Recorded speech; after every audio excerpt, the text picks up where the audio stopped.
The blood was warm against my cheek as I lay on the cold patio stones, fragments of glass scattered around me like broken promises.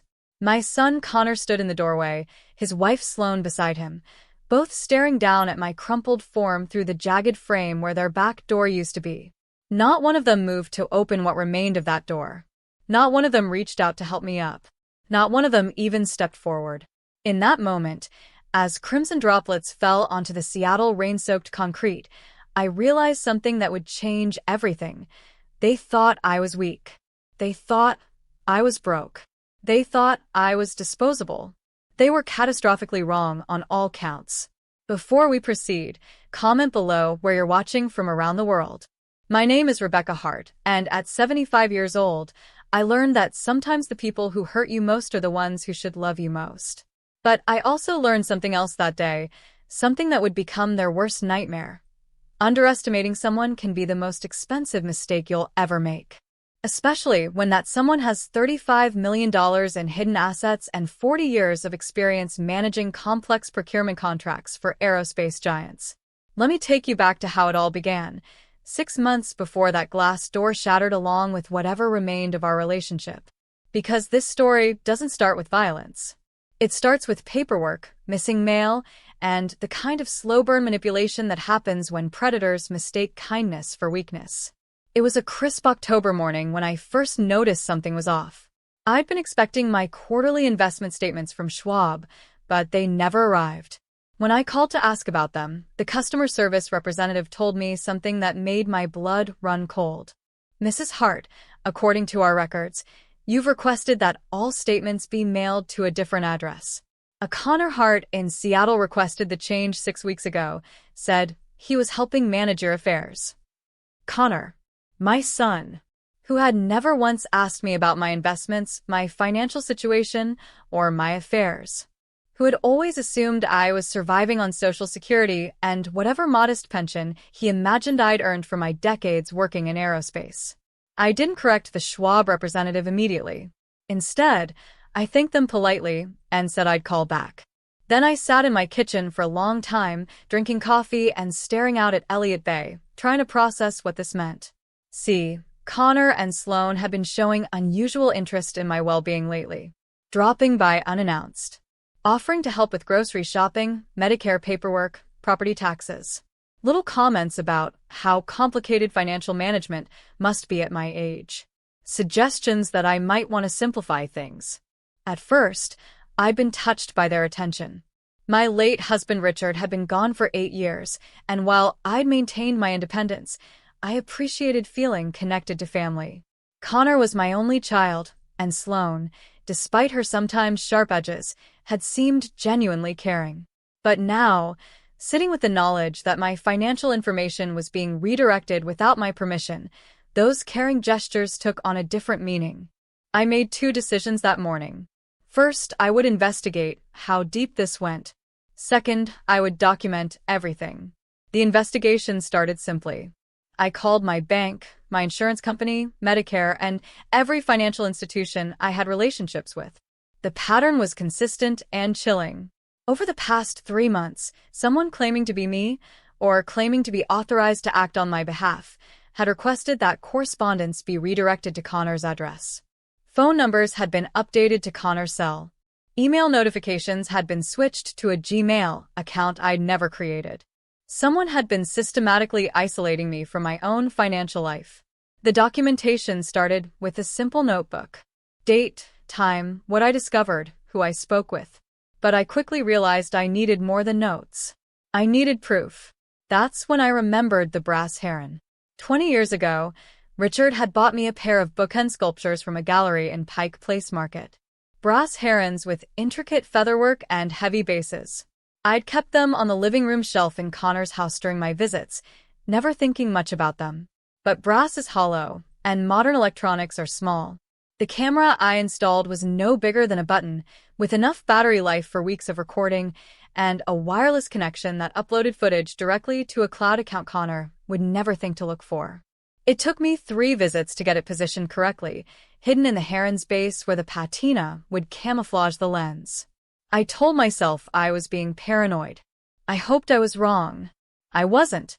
The first recording that changed everything happened on a Tuesday in early November. I'd stopped by to drop off some homemade soup, something I'd been doing regularly for years. Connor and Sloane were in the kitchen, and they didn't realize I could hear them from the living room where I was looking for a book I'd left behind. "She's getting more suspicious," Sloane was saying, her voice tight with frustration. She called Schwab directly. They told her about the address change. "Shit."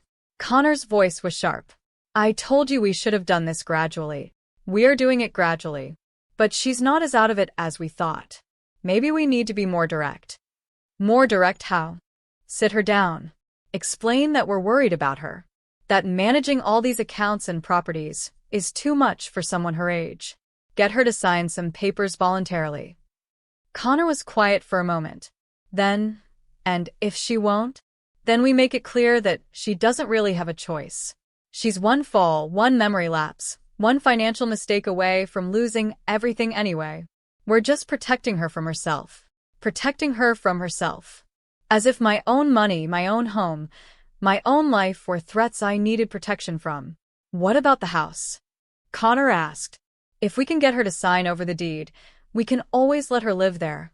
But at least it would be secure." "Secure? For whom?" "The house is worth, what, $700,000? Sloane's voice had taken on the calculating tone I'd heard her use with difficult clients. "Plus whatever she has in savings, retirement accounts. It's not a fortune, but it's enough to make this worth doing." "Not a fortune. If they only knew." That night, I sat in my real home, the house they were planning to secure, and made a list of everything they didn't know about me. My career wasn't just working in aerospace. I'd spent 25 years managing supplier procurement for Boeing, overseeing contracts worth hundreds of millions of dollars.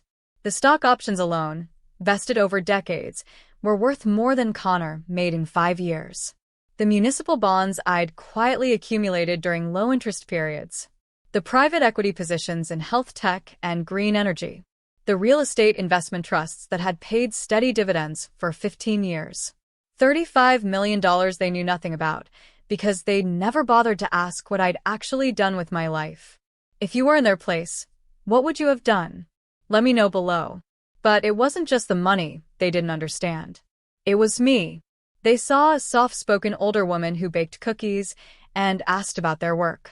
They missed the person who had negotiated with defense contractors, managed crisis logistics during supply chain disruptions, and built a network of professional relationships that spanned 3 decades.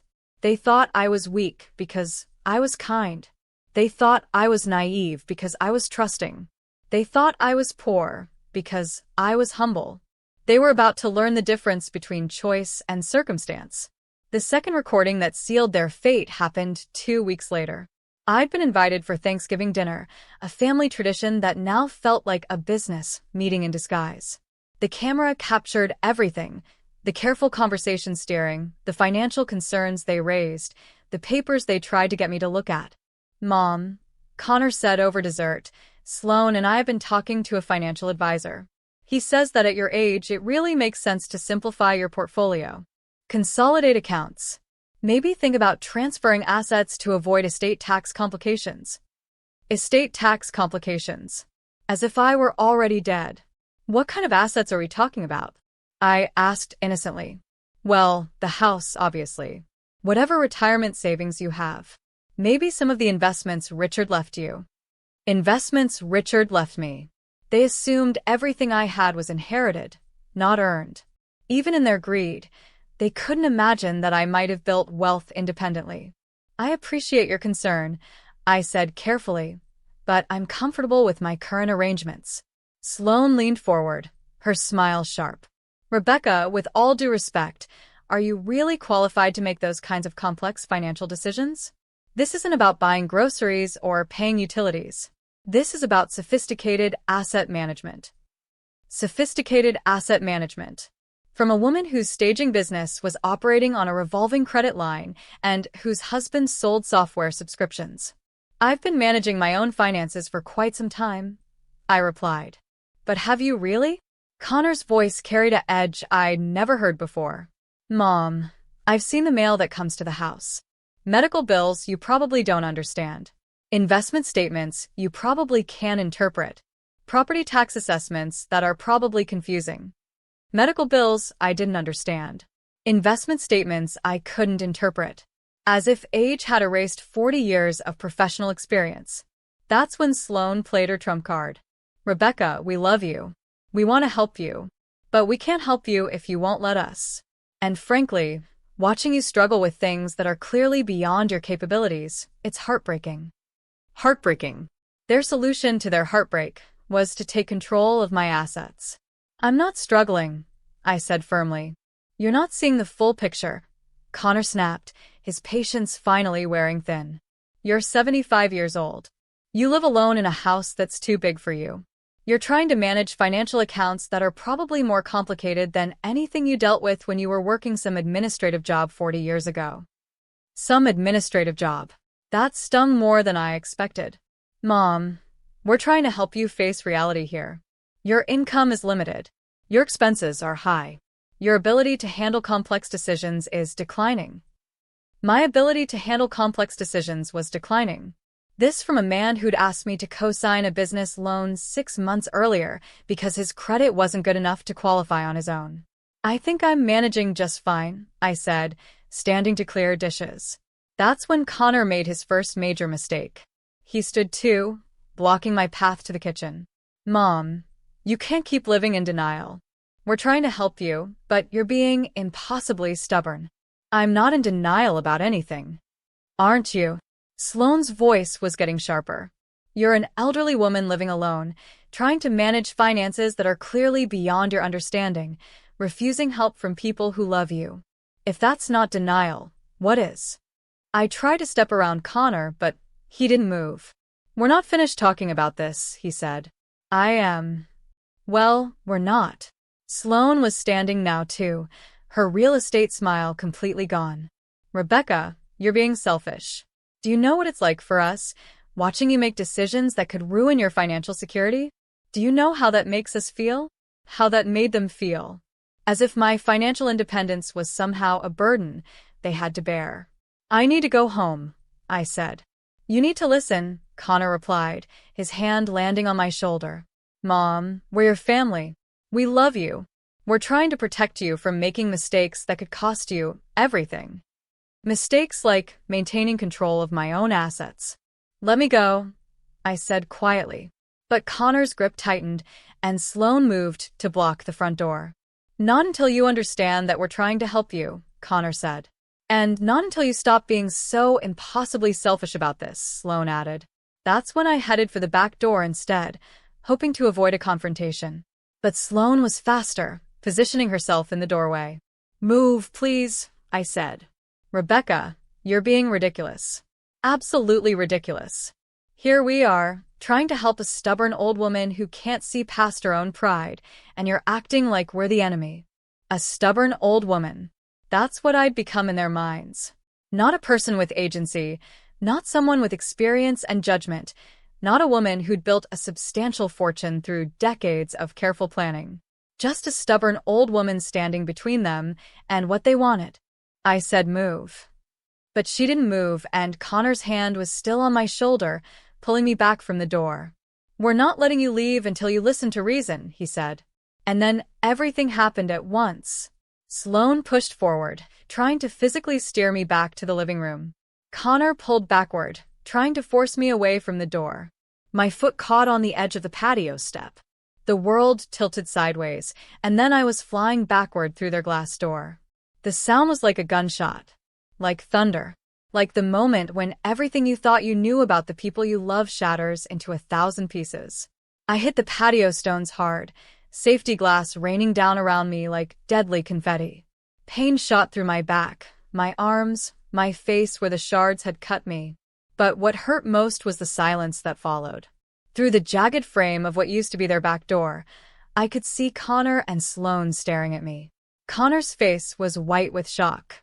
Sloane's hand was pressed to her mouth. Neither of them moved to help me. Oh God, I heard Connor whisper. Oh God, what did we do? It was an accident, Sloane said quickly, her voice already shifting into damage control mode. She fell. She was getting agitated, and she lost her balance. An accident. Already rewriting history before my blood had even finished pooling on their patio stones. I pushed myself up slowly, feeling glass fall from my hair, my coat. Blood dripped from cuts on my cheek, my hands, my arms. Everything hurt, but I could move. Nothing was broken except trust, except love, except the relationship I'd thought we had. "Are you okay?" Connor called out, but he still hadn't moved toward the door. Still hadn't tried to help me up. Still hadn't even stepped through the frame to see how badly I was hurt. I didn't answer. Instead, I stood up carefully, brushed the remaining glass from my coat, and walked away. Not toward their front door, where I would have had to face them again and pretend this had been an accident. Not toward help or hospitals or explanations. Just away.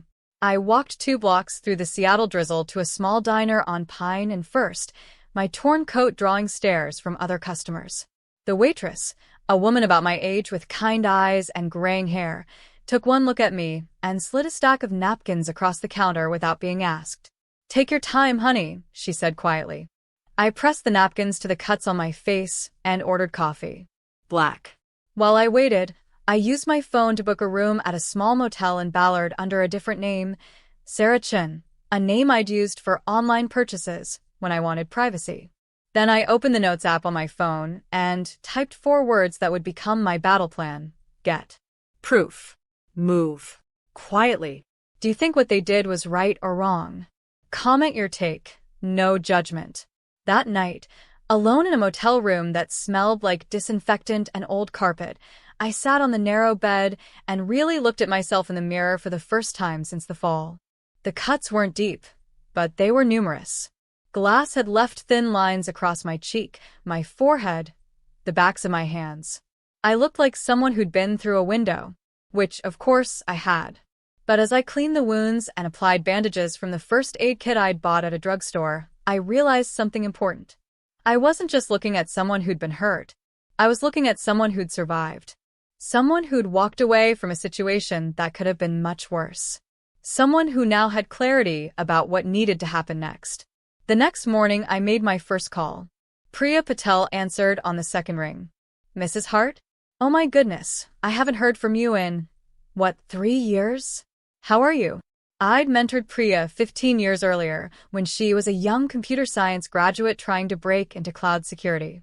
She'd been brilliant then, and from what I'd heard through our professional network, she was even more brilliant now, running her own consulting firm specializing in digital forensics and data recovery. "Priya, I need a favor. And I need you not to ask questions until I'm ready to give answers." There was a pause. "Mrs. Hart, are you in some kind of trouble?" "I'm in some kind of situation. Can you help me retrieve and secure video footage from a hidden camera? The kind of thing that needs to be legally admissible if it ever comes to that." Another pause. "How soon do you need this done?" "Today, if possible." "I'll clear my afternoon." Within 6 hours, the footage from the brass heron camera was sitting securely in my private cloud drive, backed up in 3 different locations with timestamps and metadata that would satisfy any court's requirements for digital evidence. Priya had worked methodically, ensuring that every legal requirement was met, every chain of custody issue was addressed. "Mrs. Hart," she said as she finished the technical work, "I've watched some of this footage. Are you safe right now?" "I'm safe. And I'm going to stay safe. Do you want to tell me what's happening?" I looked at this young woman who'd become successful partly because I'd believed in her potential, partly because she'd worked harder than anyone else, and partly because she understood that information was power. My family tried to steal my money and my independence. When I resisted, they assaulted me. Now I'm going to make sure it never happens again. Priya nodded slowly. "What do you need from me?" "Your best recommendation for a lawyer who handles elder abuse cases. Someone who doesn't settle when they should fight." "Harper Quinn. She's got a practice in Belltown, specializes in protecting vulnerable adults from family financial abuse. She's tough as nails and doesn't believe in giving people second chances when they've hurt someone vulnerable." Perfect. That evening, I made my second call. Harper Quinn's office was open late, which I took as a good sign. "Miss Quinn, I need representation for elder abuse, attempted financial coercion, and assault. Can you be more specific about the assault? My son and his wife threw me through a glass door when I refused to sign over my property deed. Jesus. Are you injured? Have you been to a hospital?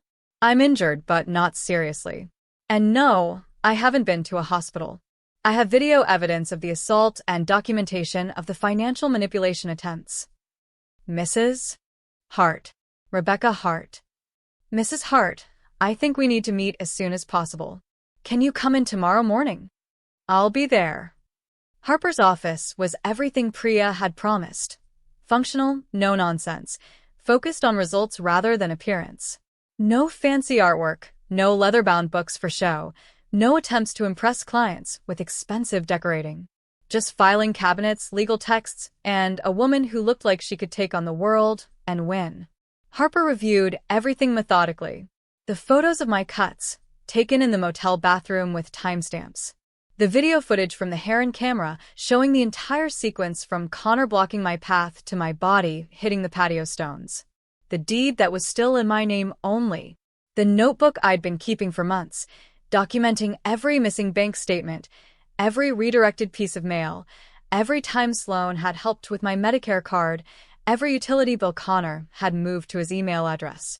Mrs. Hart, she said after 2 hours of review, your family called you broke? Among other things. Naive, declining, incapable of handling complex financial decisions. And how broke are we talking here? I slid a single sheet of paper across her desk.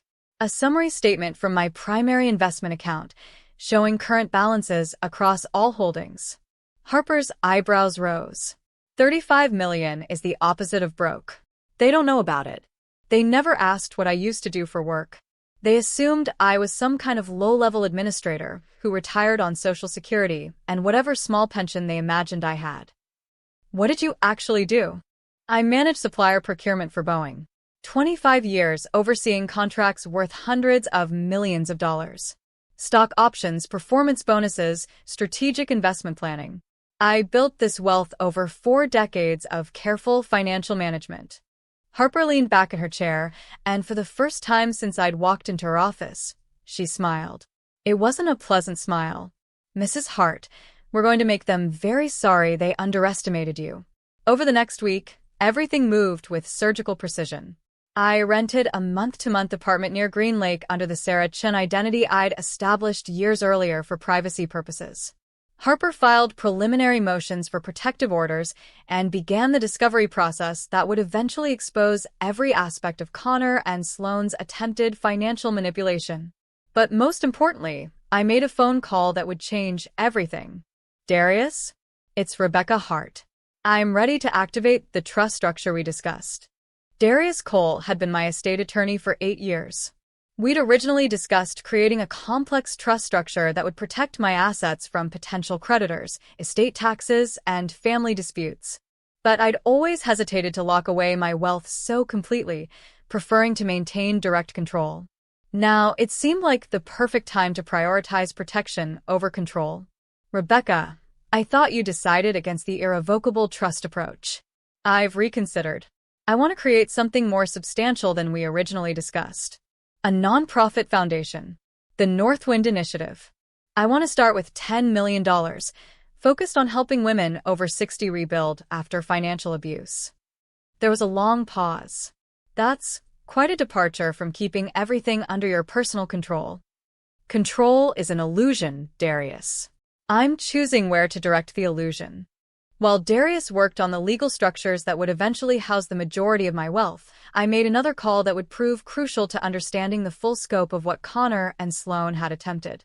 Mr. Vale, I need you to conduct a forensic accounting investigation. I need to know every financial irregularity my family has attempted over the past 2 years, and I need documentation that will hold up in court. Ethan Vale specialized in the kind of detailed financial investigation that turns over rocks and examines every insect underneath. Corporate fraud, divorce proceedings, estate disputes. Anywhere someone was hiding money or manipulating financial records, Ethan could find it. Within 10 days, his report was devastating in its thoroughness and precision. A forged power of attorney request had been submitted to 3 different financial institutions, routed through Sloane's business assistant Tessa, and using letterhead from a law firm that didn't exist.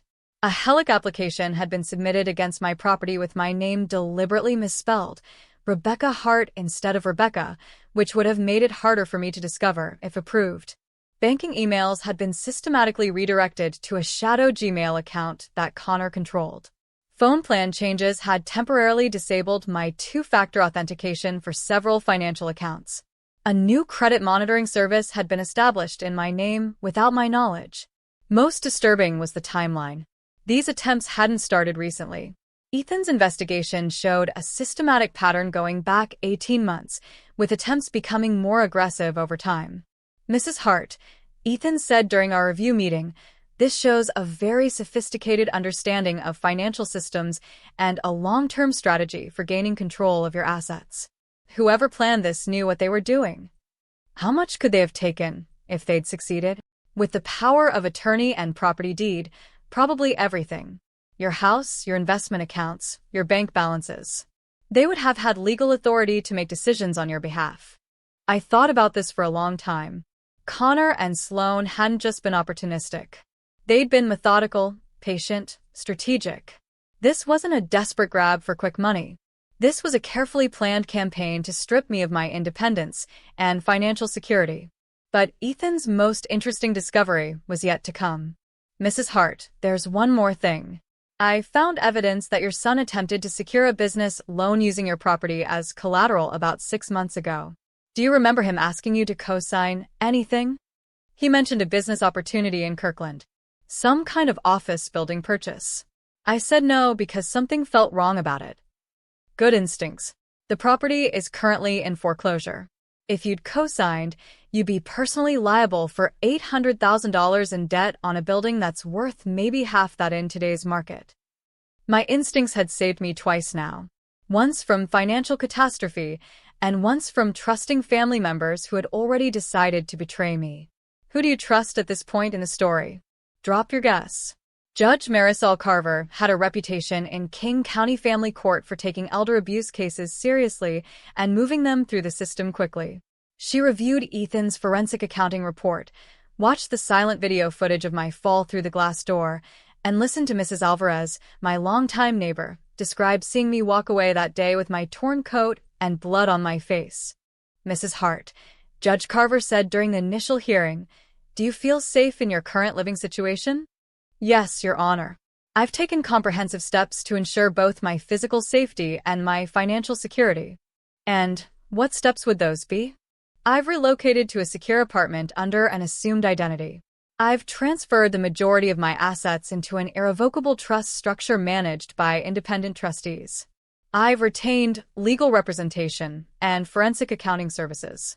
I've installed security systems and changed all my financial account access codes. You mentioned an assumed identity. Is that legal? Yes, Your Honor. Sarah Chun is a legally established identity I've maintained for privacy purposes for several years, primarily for online transactions and travel reservations. Judge Carver made notes, asked several more questions, and then issued her preliminary rulings. A protective order was granted, prohibiting Connor and Sloane from contacting me directly or attempting to access any information about my finances. Connor's access to any information about my financial affairs was restricted for 5 years. He was required to attend mandatory counseling for abusive conduct toward vulnerable adults. Sloane faced a separate licensing review with the State Real Estate Commission for her role in the attempted fraud. Connor's handwritten apology arrived at my old address 3 days later. My neighbor forwarded it unopened. I filed it without reading it. Forgiveness might be possible someday, but it would be a process measured in years, not a quick fix triggered by a guilty conscience. But I wasn't finished. Not even close. The first phase of my response had been defensive, protecting myself, securing my assets, documenting their crimes. The second phase would be offensive, using their own methods against them, but legally and with devastating effectiveness. It started with research. If Connor and Sloane had tried to manipulate my finances, what was the state of their own financial situation? Ethan's investigation had revealed some interesting details, but I wanted to understand the complete picture.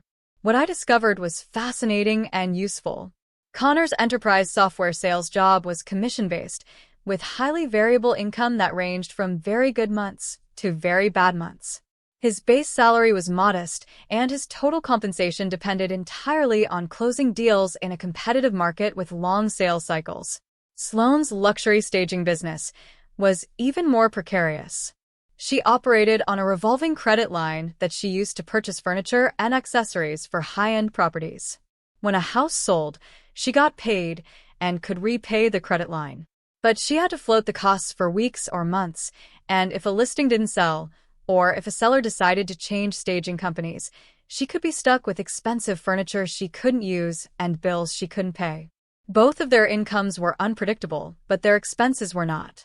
The house they lived in wasn't owned. It was rented at nearly $4,000 per month. Their cars were leased. Their lifestyle was maintained through a combination of credit cards, lines of credit, and the kind of financial leverage that works when everything goes right but collapses quickly when anything goes wrong. In other words, they were exactly the kind of people who might look at a relative's perceived assets and see a solution to their own financial stress. But they'd made a critical error in targeting me. They assumed I was vulnerable because I was older and lived alone. They assumed I was naive because I was trusting. They assumed I was poor because I was humble. They had no idea who they were really dealing with. 2 weeks after the protective order was issued, I attended an open house in Bellevue. Not as Rebecca Hart looking for property, but as a representative of Rainier Harbor Capital, a small investment fund that I'd quietly acquired a controlling interest in through a series of carefully structured transactions. The house was beautiful. White oak floors, floor-to-ceiling windows, 5 bedrooms with views of the Sound. The kind of property that required sophisticated staging to sell quickly in a competitive market. The listing agent was Sloane. She was mid-pitch to a young couple about underfloor heating rebates and energy efficiency tax credits when she saw me across the room. Her carefully practiced smile faltered for just a moment, but she recovered quickly, finishing her conversation before making her way over to where I stood examining the kitchen finishes. "Rebecca, what are you doing here?" I handed her assistant Tessa a business card with the Rainier Harbor Capital logo. "I'm interested in your staging financing arrangements. Has your revolving credit line posted to the current ledger yet?" The color drained from Sloane's face. What she didn't know, what she couldn't have known, was that through Rainier Harbor, I had quietly acquired the debt instruments that financed her staging operations.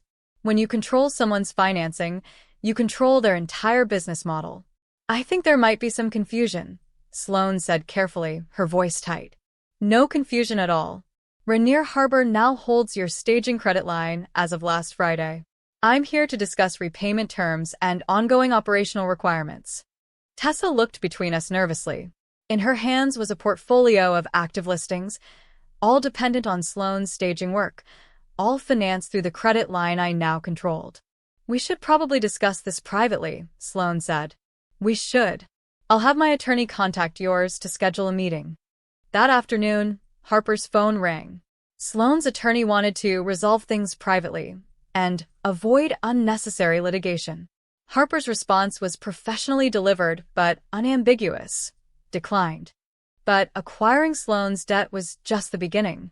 The real devastation would come from a source none of us expected. Her name was Tessa Morrow, and she'd been Sloane's assistant for 2 years. Bright, ambitious, recently graduated from the University of Washington with a degree in business administration and dreams of building her own real estate career. She'd taken the job with Sloane's staging company because it offered experience in high-end residential sales and the promise of eventually transitioning into a listing agent role.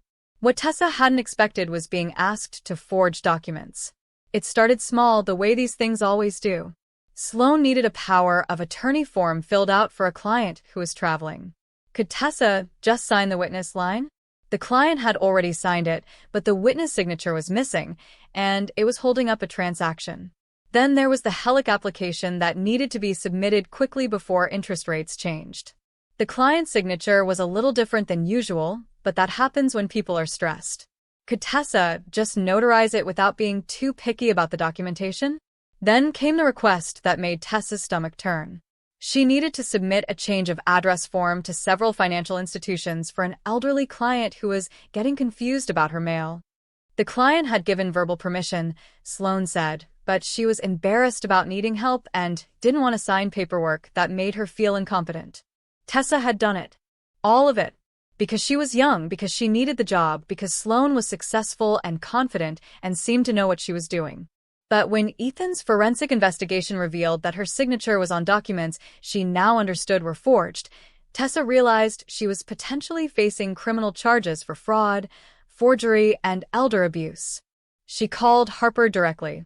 "I have something you need to see," Tessa said, her voice shaking. Slack messages, emails, recordings of phone calls. "I kept everything because I started to suspect something wasn't right, but I didn't know what to do." The evidence Tessa provided was even more damning than what we'd already collected. Slack messages from Sloane instructing Tessa to get her to sign the deed transfer. Cry if you must. Emails detailing plans to gradually take control of my finances. A recorded phone call where Connor said, "She's old, she's stubborn, and she's standing in the way of securing our future. We need to handle this before she does something stupid with her money." Her money, as if it had ever been theirs to manage or secure. But the most revealing piece of evidence was a document I hadn't known existed, a detailed timeline Sloane had created, mapping out their strategy for gaining control of my assets over a 6-month period. It was methodical, sophisticated, and completely premeditated. Armed with this new evidence, I made my final series of moves. The bridge loan that financed Sloane's staging operations wasn't just a simple credit line. It was a complex financial instrument with cross-default clauses, meaning that if any part of her business financing went into default, all of it could be called due immediately. When I called the note due through Rainier Harbor and Sloane couldn't pay, she'd been counting on the Christmas selling season to generate enough cash flow to service the debt. Every other aspect of her financing dominoed. Her staging credit line was revoked immediately. Active listings lost their furnishing overnight. 2 sellers canceled their contracts when they showed up to open houses and found empty rooms where carefully arranged furniture should have been. Both filed complaints with the Real Estate Commission. Her brokerage, already nervous about the elder abuse investigation, terminated her for cause when the client complaints started mounting. Connor found out about the cascade when he tried to access their home equity line of credit and discovered it had been suspended. The mortgage company had flagged their file for review when they learned about the protective order and ongoing legal proceedings. His business loan application for the Kirkland property, the one I'd refused to co-sign, had been rejected outright once lenders learned about the elder abuse case. But I had saved the most devastating move for last. Through Ethan's meticulous research, we discovered that Connor and Sloane's financial house of cards was even more precarious than I'd initially realized. Their downtown condo, the one they'd moved into 6 months earlier as an upgrade from their rental, wasn't financed through a traditional mortgage. Instead, they'd used a complex web of bridge loans, personal guarantees, and cross-collateralized debt instruments that only worked if every piece stayed perfectly in balance. A bridge loan here, secured by Sloane's business assets. A HELOC there, guaranteed by Connor's employment contract. Personal guarantees that made them liable for business debts. Cross-default clauses that meant if any one loan went bad, creditors could call in all the others. It was the kind of creative financing that aggressive real estate agents use when they want to live beyond their means, counting on future income to make the numbers work. I didn't need to push their house of cards over. I just needed to remove one supporting card and let mathematics do the rest.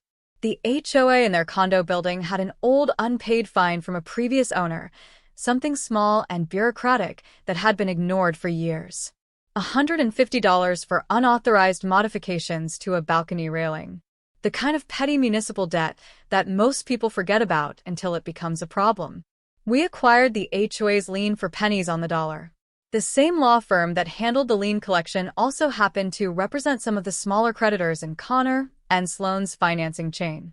When the cross defaults triggered, first from Sloane's business collapse, then from the suspended HELOC, we bundled the positions and exercised our rights to satisfy the outstanding obligations. It was all perfectly legal, perfectly documented. Perfectly devastating. Connor's text message came from a new number 3 days after the foreclosure notice was posted. "What are you doing to us?" Harper logged it and filed it under pattern of harassment and intimidation. But I wasn't done yet. There was one more lesson I needed to teach them about the difference between justice and revenge. Revenge is emotional, impulsive, satisfying in the moment, but ultimately empty. Justice is methodical, proportional, and educational. Revenge makes you feel better temporarily. Justice makes the world a little bit safer for everyone. I drove to Leavenworth that weekend and spent 3 days in a small cabin overlooking the Wenatchee River, watching snow fall on blue spruce trees and remembering what it felt like to breathe without looking over my shoulder. On the second morning, steam rose from the hotel pool while I wrote a letter to the version of myself who had stayed small to keep peace. "Dear Rebecca," I wrote, "you spent 75 years believing that being kind meant being quiet, that being generous meant being invisible, that being family meant accepting unacceptable treatment. You were wrong. Kindness without boundaries is not virtue, it's vulnerability. Generosity without limits is not love, it's enabling. Family without respect is not relationship, it's exploitation." I burned the letter in the cabin's fireplace and watched the smoke disappear into the mountain sky. When I returned to Seattle, I signed the final documents that completed the Northwind Initiative's funding and legal structure. $35 million transferred irrevocably into a foundation dedicated to helping women over 60 rebuild after financial abuse. Not just money, but a complete support system. Legal services, financial planning, temporary housing, job training, emotional counseling. The foundation's first office opened in a converted warehouse in Georgetown, staffed by professionals who understood that financial abuse often comes from family members, that elder abuse is often invisible, and that recovery requires both practical support and emotional healing. We don't post donor plaques. We post job opportunities. We post success stories. We post resources that help women understand their rights and options. The trustees' sale of Connor and Sloane's condo was scheduled for the first Monday of March. I didn't attend, but I read about it in the legal notices section of the Seattle Times. The property sold for less than they owed on it, leaving them personally liable for the deficiency balance. Not my problem anymore. That afternoon, I went for a walk around Green Lake with my granddaughter Lena's drawing folded in my pocket. She'd texted it to me weeks earlier. A simple sketch of an older woman at a window with a mug of coffee, looking out at trees and sky. "I remember you like this, Grandma," she'd written. Peaceful and strong. Lena was Connor's daughter, but she was also her own person. 22 years old, finishing her degree at Western Washington, smart enough to understand that the adults in her family had made choices that hurt people. She'd reached out to me directly after the legal proceedings became public, wanting to hear my side of the story. "Grandma," she'd said during our first phone call after everything happened, "I'm sorry. I'm sorry they hurt you. I'm sorry I didn't know what was happening. I'm sorry you had to go through this alone." I wasn't alone, sweetheart. I had help. I had resources. I had options. But you shouldn't have needed them. Not from family. Smart girl. She understood something her father never had, that family relationships are earned through behavior, not guaranteed by genetics. When I got home from my walk, I found a package waiting on my doorstep. No return address, but I recognized the handwriting. Inside was a single item, the brass heron bookend from Connor's living room, the one that had held the camera that recorded their conspiracy and my assault. No note, no explanation, just the heron, returned to me like evidence from a crime scene. I placed it on my new mantelpiece, next to Lena's drawing and a photo of Richard from our last anniversary dinner. Symbols of the people who had truly loved me and the one who had finally learned the price of pretending. That evening, I prepared one final package for Connor. A photocopied image of the brass heron, highlighting the tiny camera lens he'd never noticed. A cashier's check for $0 with paid in full, written in the memo line. And a single-page letter, typed on Northwind Initiative letterhead. "Connor," it read, "you called me broke, naive, and incapable of handling complex financial decisions. You physically assaulted me when I refused to surrender my independence. You attempted to steal my assets through fraud and manipulation. Today, $35 million is working to ensure that what you did to me doesn't happen to other women. Every dollar you thought you deserved is now helping victims of financial abuse rebuild their lives. Every asset you tried to steal is now protected in perpetuity for people who need it more than you ever did. This is not revenge. This is justice. This is proportionality. This is education. You have lost your home, your wife's business, your financial stability, and your access to my resources. But you have gained something more valuable: the opportunity to understand that actions have consequences, that family relationships require respect, and that underestimating someone can be catastrophically expensive. I hope you use this opportunity wisely. Do not contact me again. Rebecca Hart, founder, Northwind Initiative. I mailed the package with signature confirmation required. Connor signed for it 2 days later. 6 months passed. The Northwind Initiative helped 43 women in its first quarter of operation. We provided emergency housing for women fleeing financial abuse. We offered legal representation for complex asset recovery cases. We funded job training programs for women starting over after decades of financial dependence. Most importantly, we created a network. Women who had survived financial abuse helping other women navigate the same challenges. Professional women sharing expertise. Older women teaching younger women about financial independence. A community built around the understanding that knowledge is power, and power shared is power multiplied. Connor never responded to my letter. Sloane's real estate license was permanently revoked. They moved to Portland, where Connor found work with a different software company, and Sloane started a small interior design consultancy that operates on a much more modest scale. Lena visits me once a month. We have dinner, we talk about her classes, her plans, her dreams of becoming a social worker. She's never mentioned her father's situation, and I've never asked. Some bridges burn completely, and some can be rebuilt with time and effort. She's wise enough to know the difference. Did the ending shock you or satisfy you? Share your honest thoughts below. You see, I learned something important through this entire experience, something that took me 75 years to fully understand. Justice doesn't require volume or drama or courtroom theatrics. Justice requires patience, documentation, and the willingness to use every resource at your disposal to protect yourself and others who might face similar situations. Connor and Sloane made several critical errors in judgment. They assumed that being 75 meant being powerless. They assumed that being kind meant being weak. They assumed that being quiet meant being naive. They assumed that being family gave them rights that superseded my autonomy and dignity. Most fatally, they assumed that they were smarter than me, more sophisticated than me, better equipped to manage my life than I was. They were catastrophically wrong on all counts. But their biggest mistake wasn't underestimating my intelligence or my resources. Their biggest mistake was misunderstanding what those resources were for. They thought my money was for them, their security, their comfort, their dreams. They thought my house was their inheritance. They thought my independence was their burden. They thought my life was their resource to manage. They never understood that my resources were tools I'd built over decades of careful planning specifically to ensure that I would never be vulnerable to exactly the kind of exploitation they attempted. They never understood that my quiet demeanor wasn't weakness, it was strategy. That my kindness wasn't naivety, it was choice.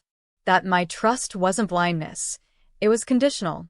They never understood that when you spend 40 years managing complex procurement contracts worth hundreds of millions of dollars, you learn how to plan for contingencies, how to document everything, how to build safeguards, and how to execute strategies that protect your interests. Most importantly, they never understood that the woman they thought they were manipulating had spent decades watching powerful people try to take advantage of others, and had built her entire financial structure specifically to prevent anyone, including family, from gaining unauthorized control of her life. The $35 million they thought they deserved is now working every day to help women who have faced similar exploitation. Emergency housing for women fleeing financial abuse. Legal representation for complex asset recovery cases. Job training for women starting over after decades of financial dependence. Financial literacy programs that teach women how to protect themselves from the kind of manipulation Connor and Sloan attempted. But more than that, the Northwind Initiative has become a center for research, advocacy, and education about family financial abuse. We work with law enforcement to recognize the warning signs. We train social workers to identify vulnerable situations. We lobby for stronger legal protections for elderly adults facing family exploitation. Every woman we help learn to protect herself makes the world a little bit safer for everyone.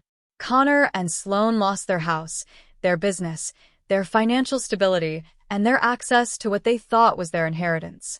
But they gained something potentially more valuable: the opportunity to understand that actions have consequences, that family relationships require mutual respect, and that treating someone as disposable can be an extremely expensive mistake.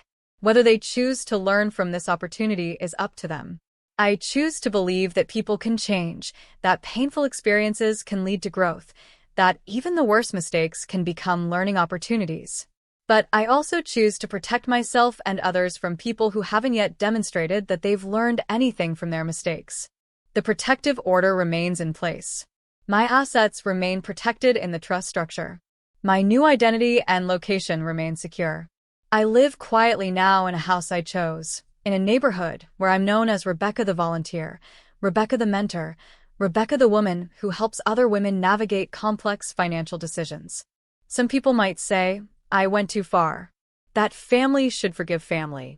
That I should have found a way to work things out privately, quietly, without such devastating consequences for Connor and Sloan. To those people I would ask, what would you have done? When the people who should protect you decide to victimize you instead, when they physically assault you and then rewrite history to make it your fault, when they systematically attempt to steal your financial independence and autonomy, what would you have done? I did what I had to do. I protected myself using every legal tool at my disposal. I documented their behavior meticulously. I gathered evidence carefully. I used their own actions against them through established legal and financial systems. I didn't break any laws. I didn't harm anyone physically. I didn't steal anything that wasn't mine. I simply stopped allowing them to steal what was mine, and I used my resources to ensure that other women wouldn't face the same exploitation. And in the process, I built something that will outlast all of us. The Northwind Initiative will continue helping women long after I'm gone, long after Connor and Sloan have rebuilt their lives in whatever form that takes, long after the story becomes just another cautionary tale about the dangers of underestimating people based on their age, their gender, or their quiet demeanor. Because that's the thing about quiet people. We're not weak. We're not helpless. We're not naive. We're not broke. We're just careful about when and how we choose to show our strength. And when we do choose to show it, when we're pushed past the point where kindness and patience and family loyalty can protect us, when we're forced to choose between our own survival and other people's comfort, the results can be swift, comprehensive, and absolutely devastating. Justice doesn't need volume. It needs ownership. It needs patience. It needs resources. It needs strategy. And when justice finally arrives, properly planned and carefully executed, it can be mathematically beautiful in its completeness. Connor and Sloan learned this lesson the hard way. I hope they remember it for the rest of their lives. I hope everyone remembers it.